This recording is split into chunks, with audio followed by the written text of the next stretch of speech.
Eugenio Bursaco fue uno de los creadores y responsables de la Policía Metropolitana, autor de un libro que tiene que ver con el narcotráfico. Gracias por estar con nosotros, muy amable. De nada, Luis. ¿Estamos perdiendo la batalla contra el narcotráfico? Sin dudas. La verdad que el narcotráfico se ha instalado en el país, ya no solo en la fase de tránsito de drogas, sino en una fase productiva y de avance tentacular sobre el territorio, ¿no? Empieza a dominar espacios físicos y cuando eso ocurre estamos en problemas. A mitad de este año hubo un debate que a mí me parecía casi insólito, que es que no producimos drogas, sí producimos, que hubo contradicciones hasta el gobierno. No hay duda de que esto pasa.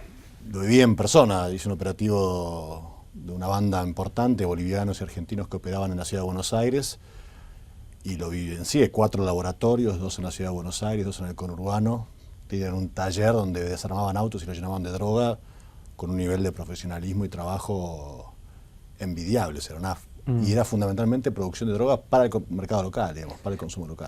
¿Por qué avanzó tanto? Digo, ¿porque no hubo leyes, porque no hubo política, por todo junto? Por un conjunto de cosas, por la debilidad del Estado. El Estado ha sido débil para enfrentar un desafío y un actor internacional de tanto peso, ¿no? Tenemos un espacio aéreo sin radarizar, tenemos fronteras muy permeables, tenemos muchos sectores marginales donde el Estado no tiene presencia permanente, tenemos un sistema penal demasiado laxo, con leyes malas en muchos casos o con vacíos legales que permiten avanzar en estos temas. Ante la presión que estos grupos han tenido en otros países de la región, lo que han hecho es extender su negocio para acá como una vía alternativa para manejar este fenómeno, que es un fenómeno muy complicado porque además corroe el Estado desde adentro, va corrompiendo policías, jueces, fiscales, políticos, y se termina transformando en lo que es hoy en Argentina para nosotros los autores, que es un desafío de gobernabilidad. Si el próximo gobierno no toma cartas en el asunto con firmeza, nos puede pasar lo que le pasó a Brasil, a México, a Colombia en la próxima década. Sentado aquí Daniel Arroyo, que fue ministro de Desarrollo y demás, él decía, antes para entrar a los barrios más complicados se iba o con el puntero político o con el sacerdote. Hoy esto ha quedado tomado por el que maneja el narcotráfico en estos barrios, que son los dueños, los nuevos punteros de los barrios. Nosotros en el libro lo llamamos proceso de favelización, porque es similar a lo que pasó en Brasil, digamos, ¿no? Enclaves físicos donde el Estado se retira y quien maneja el día a día de la vida de las personas son estos personajes narcos que le otorgan crédito a la gente, claro, los toman como rehenes a los más pobres, les dejan la droga en sus lugares como lugar de aguantadero, y si no te la bancás, sabes lo que te va a pasar, digamos, ¿no? Por eso es muy importante que recuperemos la presencia integral del Estado en estos lugares. La paradoja argentina hoy es que tenemos mucho Estado poco inteligente, digamos, ¿no? Nunca tuvimos, el 40% del PIB argentino hoy lo maneja el Estado. Y sin embargo, en aquellas cosas que es cruciales, que es educación, salud, seguridad, está ausente de inteligencia y de acción concreta. Y eso se verifica en los resultados. Y si nosotros dejamos que estos tipos se enquisten y manejen el territorio, nos pasa como Colombia, como México, cuando el norte de México está en manos de las Zetas, Sinaloa y Juárez. En Colombia, entre la FARC y los paramilitares, controlan 1/3 del territorio. Entonces no tenemos que llegar a eso para reaccionar. Creo que ese es el gran desafío que tiene el próximo gobierno, que es evitar que esto se siga profundizando, desarticular los laboratorios, hacerle más costoso el negocio, porque una ventaja que tenemos en Argentina es que nosotros no producimos la materia básica, claro, la hoja de coca, con lo cual han venido acá porque es barato hacerlo. El kilo de cocaína en Buenos Aires sale más barato que en San Pablo, yo siempre digo eso. Tenemos que lograr que sea al revés, que pasar por todas nuestras rutas, producir localmente, sea muy difícil. Entonces la incidencia de estos grupos va a ser mucho menor. Vos decías, no se produce la pasta base. Alicia López, que fue la titular de la UIF, dijo, yo no descartaría que por razones climáticas alguna zona de Salta pudiese empezar a producirlo. ¿Te parece? Necesitas altura y clima tropical. Por eso se produce en 3 países de América Latina, en Colombia, Bolivia y Perú. Necesitas una determinada altura y calor. Y calor y humedad, digamos, ¿no? No es una planta tan fácil como la marihuana, que crece en una maceta, en cualquier, digamos, sí, jardín, en un balcón, digamos, ¿no?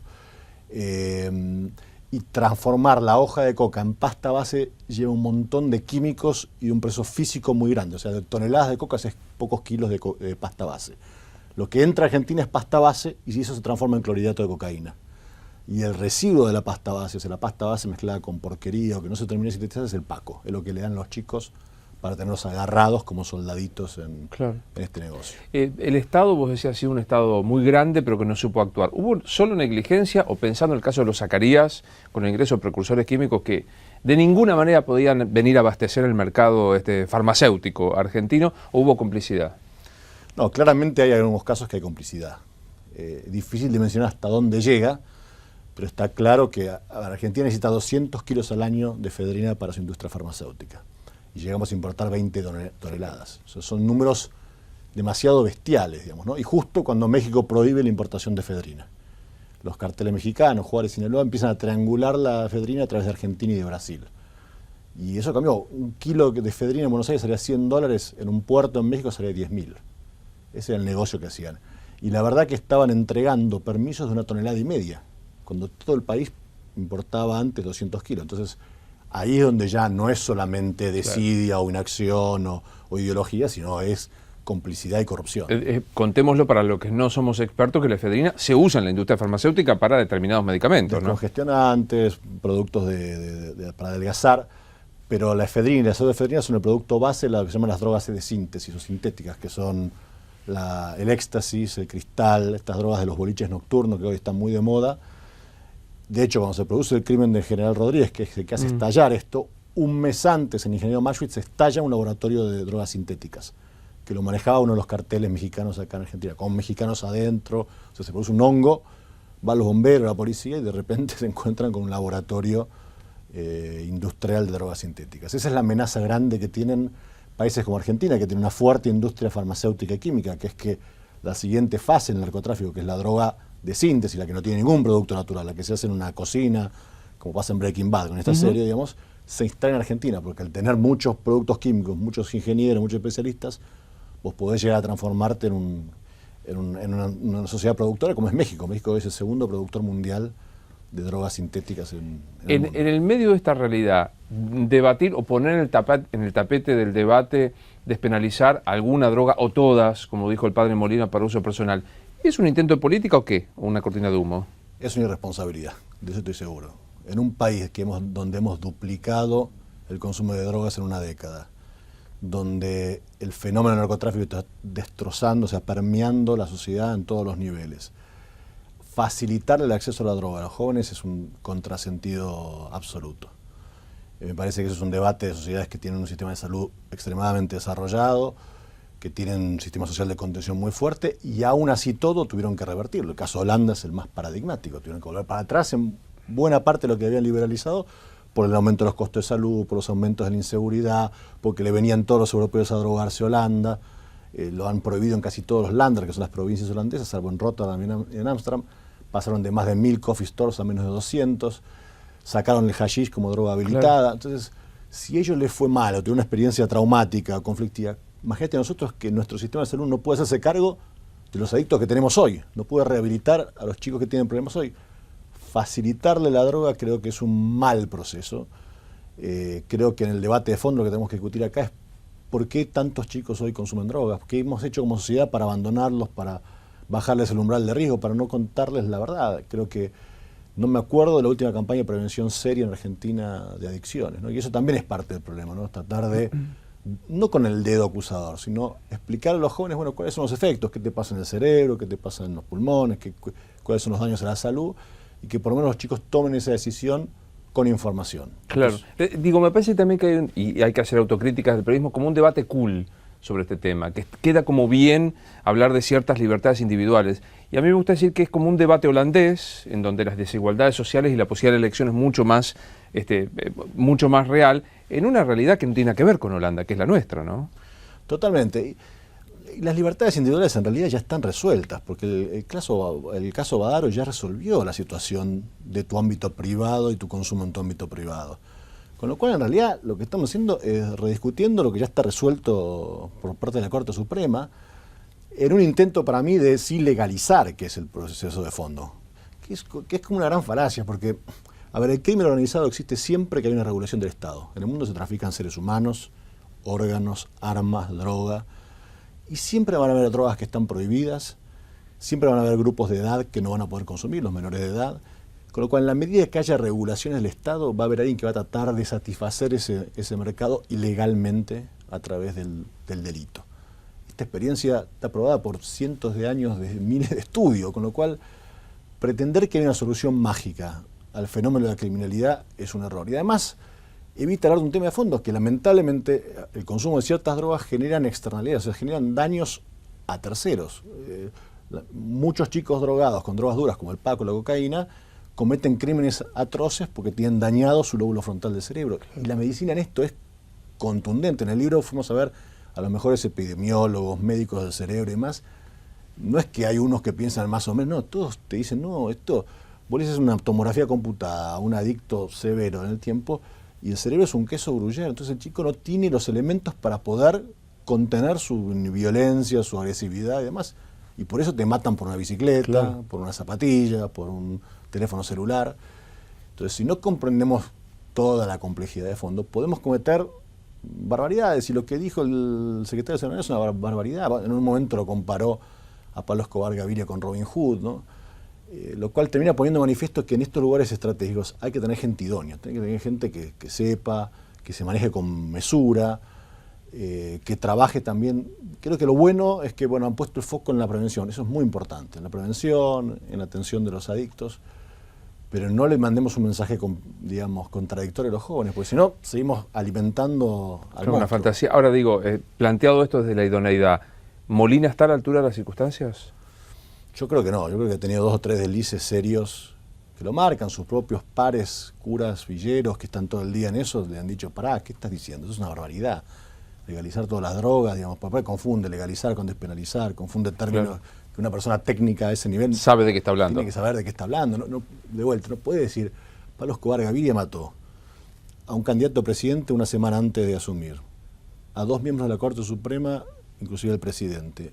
Metió una bomba en un avión de Avianca, mató más de 100 civiles, y otro día salió el principal sicario de él que se atribuía 5.000 muertes en nombre de... Y ese tipo no puede ser Robin Hood, no le puedes vender, digamos. Ese tipo es un psicópata, y no quiero decir una mala palabra, digamos, ¿entendés? Que estuvo al país hackeado durante años, y no es lo que uno tiene que transmitirle al público general y demás, sino es como que banalizamos un tema que es muy grave. De la experiencia de tu libro, de haber recorrido buena parte del país y los expertos, ¿en qué estado estamos? Digo, ¿es reversible lo que está sucediendo para no ir en el camino de Colombia o de México? Yo creo que es una muy buena pregunta, estamos en un momento bisagra en Argentina, estamos en un momento de quiebre donde podemos tomar medidas para no caer en lo que yo creo que es nuestro modelo más parecido, que es Brasil. Argentina, el país que más se parece en la región en términos de desarrollo del negocio criminal y demás, es Brasil. Es como si nosotros atrasáramos 10 años con respecto a Brasil. Empiezan a haber protocarteles, los monos, distintos grupos que son como los comandos, Comando Vermelho, los amigos, y empiezan a ver esta favelización, esta territorialización del negocio. Nunca vamos a ser México, porque no estamos al lado del principal mercado de consumo. La frontera física no está. No está. Nunca vamos a ser Colombia, porque nosotros no producimos el producto básico, ni tenemos un problema de guerrillas en el cual se montó parte del problema. Creo que con idiosincrasia propia y con características propias sí podemos hacer algo parecido a Brasil, ¿no? Y Brasil tiene tasas de homicidio que son el doble de las argentinas. Claro. Viene bajando con una política muy agresiva. O sea, el PT hizo un partido de izquierda, hizo una política muy agresiva de recuperar el territorio. Cuando hacen estos procesos en las favelas para intervenir, nadie te cuenta, yo lo viví, fui como jefe de policía, me explicaron todo el proceso, que es muy interesante, muy integral, porque recuperan el territorio, pero las primeras 48 horas ingresa el ejército y declaran el estado de sitio en ese lugar. Eso sería impensable en Argentina, yo creo que eso no hace falta en Argentina hoy en día. Pero llegaron hasta ahí, llegaron a tener que trasladar a los narcos de las cárceles estatales al medio del Amazonas sin comunicarlos, porque manejaban el negocio desde la cárcel los tipos. Entonces, para no llegar a eso, es que creo que tenemos que ser un momento de quiebre y de decisión de fondo en esta materia.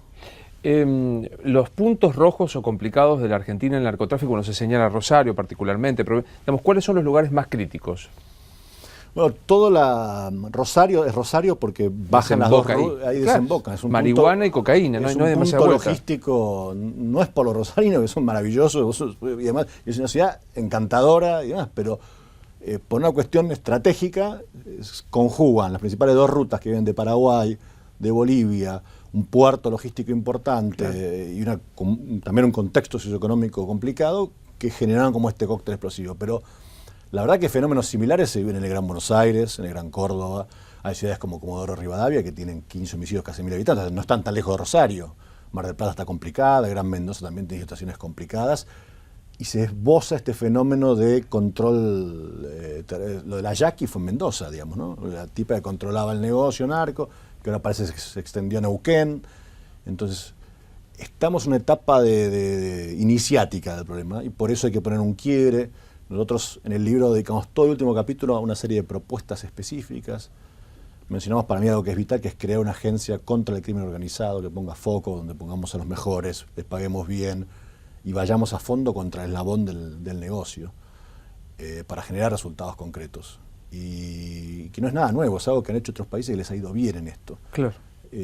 No tenemos que inventar la rueda, sino copiarlo mejor, adaptándolo a la lógica argentina, porque hoy nuestras fuerzas federales están desbordadas, además están en las ciudades en vez de estar en las fronteras, ¿no? Vos te topás con gendarmes, prefectos, policía federal acá en la capital, haciendo operativos de tránsito. ¿Y por qué? Porque las policías provinciales no dan abasto y bueno, hubo que traerlas acá, pero las fronteras son un colador.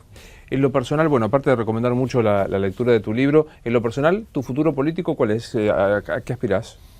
Yo estoy trabajando con el PRO, soy miembro del partido, después de 2 años que necesitaba de salir a función pública, después de 8 años de diputado nacional y estar en el Ejecutivo y jefe de policía, espero en el 2015 estar en el Gobierno Nacional. Me encantaría poder tener un rol importante en esta temática. Creo que nos hemos preparado muchos años, tenemos un buen equipo de trabajo y esa es la expectativa que tengo para el 2015. ¿Sos de los que creen, de los ideólogos y de los que trabajan de verdad cerca del PRO, que hay que abrir más hacia el Frente Amplio UNEN o que es la tercera opción? Yo creo que el partido va a trabajar, por lo menos hasta este año, en construir su opción, porque nosotros somos un partido nuevo que tenemos poca presencia en el interior y estamos en un esfuerzo muy grande, Mauricio está viajando mucho, por tener una identidad propia. Pero al final de la ruta creo que va a haber acuerdos. Siempre los hubo y los tiene que haber. Nosotros en la Ciudad de Buenos Aires tenemos acuerdos con radicales, con peronistas y gobernamos la ciudad hace 8 años bien y creo que la vamos a seguir gobernando. Creo que ese modelo se va a replicar en el país. Sería impensado pensar hoy que solitos vamos a llegar. Lo que sí lo queremos hacer es con una identidad propia, ¿no? Con un proceso de cambio, de renovación de la política, que es lo que nos pide la gente, porque la gente nos está pidiendo una forma distinta de hacer las cosas y creo que hay que escuchar más al ciudadano y no quedarse tan enroscado en las cúpulas políticas. Gracias por haber venido, Eugenio, muy amable. De nada, Luis. Así seguimos en Infobae TV. Entérate antes. Baja la aplicación de Infobae.